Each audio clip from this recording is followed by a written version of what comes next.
नाजरीन, हम आपको बता दें कि तेलंगाना असम्बली के इजलास में आज शदीद हंगामा आराई देखने को मिली, जब डिप्टी चीफ मिनिस्टर भट्टी विक्रमार्का के एक बयान पर बीआरएस के अरकान ने सख्त एतराज़ जताया और मुआफ़ी का मुतालबा किया। बहस के दौरान केटीआर ने सवाल उठाया कि क्या ये हकीकत नहीं कि सेक्रेटेरिएट के सामने कॉन्ट्रैक्टर्स ने 20% कमीशन के मुतालबे के खिलाफ एहतजाज किया। इस पर भट्टी विक्रमार्का ने गैर मुतवक्के तौर पर सख्त अल्फाज इस्तेमाल करते हुए कहा, समझदारी से बात करें, मोहतात रहें। बीआरएस के अरकान ने इन अल्फाज को गैर महज़िब और ऐवान के वक़ार की मुनाफी करार देते हुए शदीद एहतजाज किया। नारेबाजी के दरमियान इन्होंने डिप्टी चीफ मिनिस्टर से फौरी मुआफ़ी मांगने का मुतालबा किया।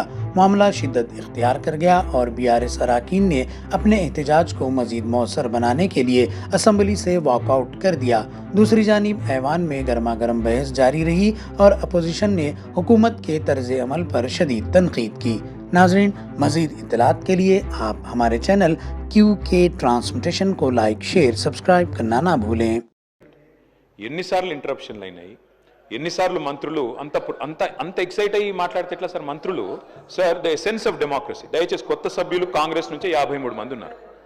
The essence of democracy, the beauty of discussion in assembly sir is discussion, debate, dissent. Sir, opposition అనేది మాకు we will have our say, the government will have its way.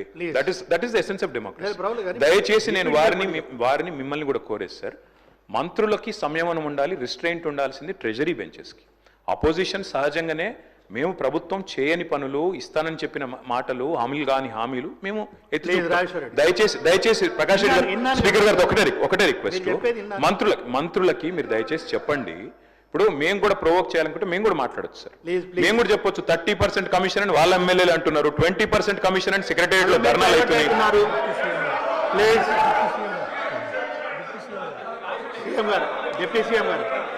Sir Ramzan, మీరు కూర్చోండి. డిప్యూటీ సీఎం గారు మాట్లాడుతున్నారు. Sir, essence of the democracy, చాలా సంతోషం. కేటీఆర్ గారు లేచి చాలా గౌరవంగా మాట్లాడతాడని నేను ఊహించాను, ఓ సభ్యతగా మాట్లాడతాడని కూడా ఆశించాను. లేచి ఏం మాట్లాడుతున్నారు అధ్యక్ష? ఎసెన్స్ ఆఫ్ ద డెమోక్రసీలో డిస్కషన్ ఉండాలా, డిబేట్ ఉండాలన్నారు. సంతోషం. డిస్కషన్, డిబేటు వాస్తవంగా ఉండాలా, లేచి మాట్లాడిన ప్రతి మాట అబద్ధంగానే మాట్లాడాలా? What are we doing? You are not misguiding the house, not only the house, the entire state you are misguiding. వారు ఏమన్నారండి? అభయహస్తం పేరు మీద అడ్డగోలుగా అడ్వర్టైజ్మెంట్స్ ఇచ్చామని చెప్తా ఉన్నారు. సివిల్ సర్వీస్ స్టూడెంట్స్ కోసం మన రాష్ట్రం నుంచి పోతున్నటువంటి విద్యార్థులకి, పేద మధ్యతరగతి బడుగు బలహీన వర్గాలకు సంబంధించిన విద్యార్థులకి, ఇంక్లూడింగ్ ఈడబ్ల్యూఎస్ స్టూడెంట్స్ కూడా, ఎవరైనా ఈ రాష్ట్రం నుంచి భారతదేశంలో నడుపుతున్నటువంటి యూపీఎస్సీ ఎగ్జామ్ కోసం డబ్బులు లేకుండా ఇబ్బంది పడతా ఉంటే వాళ్ళకు కొంచెం ప్రోత్సహిద్దామని చెప్పి మేము ప్రిలిమినరీ పాస్ అయినటువంటి వాళ్ళందరికీ, ప్రతి అభ్యర్థి ఎవరు అప్లై చేసుకుంటే వాళ్ళందరూ ₹1,00,000 ఇద్దామని చెప్పాం. మెయిన్స్ కంప్లీట్ చేసి ఇంటర్వ్యూకి పోతా ఉంటే ఢిల్లీకి పోయి ఆడ ఉండటానికి, కోచింగ్ తీసుకోవడానికి ఎంతో కొంత సాయం చేస్తే కొద్దిగా ఎక్కువ మంది ఇంటర్వ్యూలో సెలెక్ట్ అయ్యి మన రాష్ట్ర విద్యార్థులు వస్తే రాష్ట్రానికి గౌరవం, కొంత మర్యాద, కొంత భవిష్యత్తులో వాళ్ళు ఎక్కడున్నా కానీ రాష్ట్ర ప్రయోజనాల కోసం ఉపయోగపడతారని వాళ్ళకు ₹1,00,000 ఇద్దామని చెప్పాం. ఇది మంచి పథకం కదా అధ్యక్ష? Is there anything wrong in this? In the interest of the స్టేటే కదా చేసిన దానికి మీరు 4 కోట్లు చేశారు, 40 కోట్లు అడ్వర్టైజ్మెంట్ చేసుకున్నారు. నేను అడుగుతా ఉన్నాను పల్లా రాజేశ్వరరెడ్డి గారిని, అడ్వర్టైజ్మెంట్ మీరు చూసారా? ఇచ్చామో? ఇది is it not a blanket statement of misguiding the house? Can't do like this. అధ్యక్ష, వారు లేచి ఇంకో ఆయన లేచి మాట్లాడుతూ ఉన్నారు కేటీఆర్ గారు.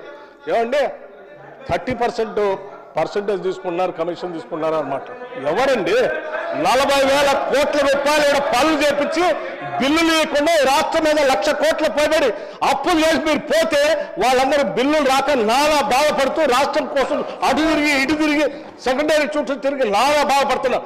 మీ పాపం వల్ల ఈరోజు రాష్ట్రంలో 1,00,000 కోట్ల పనులు చేసినటువంటి వాళ్ళ బిల్లు లేక ఏడుస్తున్నారు. ఎంతో కొంత మేము బాగు చేసి కొద్ది సర్ది చేసి ముందుకు పోతా ఉంటే అడ్డగోలుగా మీరు ఈ మాటలు మాట్లాడటం ఇది వాస్తవమా? రైట్, నేను ఛాలెంజ్ చేస్తా ఉన్నాను కేటీఆర్ని. I have challenge KTR. Now you have to prove that what the statement what you made. Otherwise you have to say opposite to this house. He has to make a statement. అధ్యక్ష, నేను అడుగుతా ఉన్నాను, ఇది మీరు prove చేయకపోతే ఈ సభకి క్షమాపణ చెప్పాలి, ఈ రాష్ట్ర ప్రజలకు కూడా క్షమాపణ చెప్పాలి.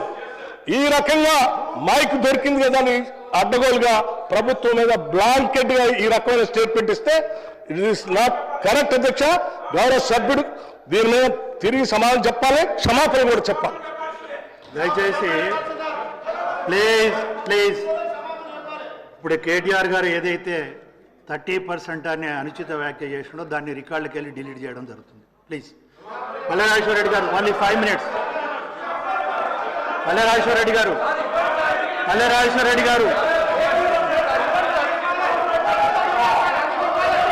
అధ్యక్ష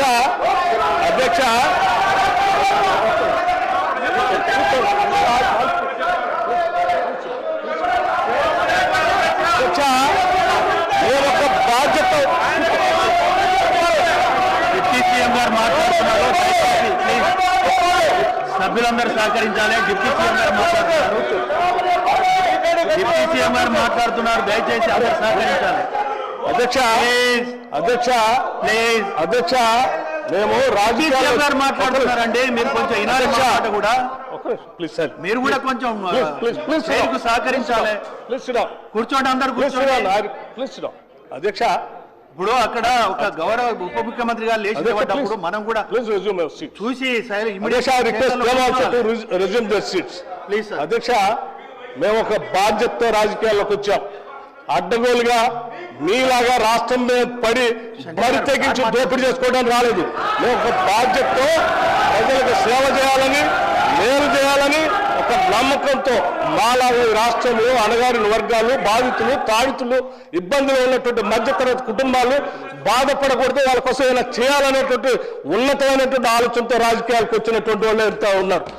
మీలాగా అడ్డగోలు పనులు చేసి ఈ రాష్ట్రాన్ని దోపిడీ చేసి సర్వనాశనం చేసి 8 లక్షల కోట్ల రూపాయలు దీని మీద పారవేసిపోయే విధంగా మేము రాలేదు.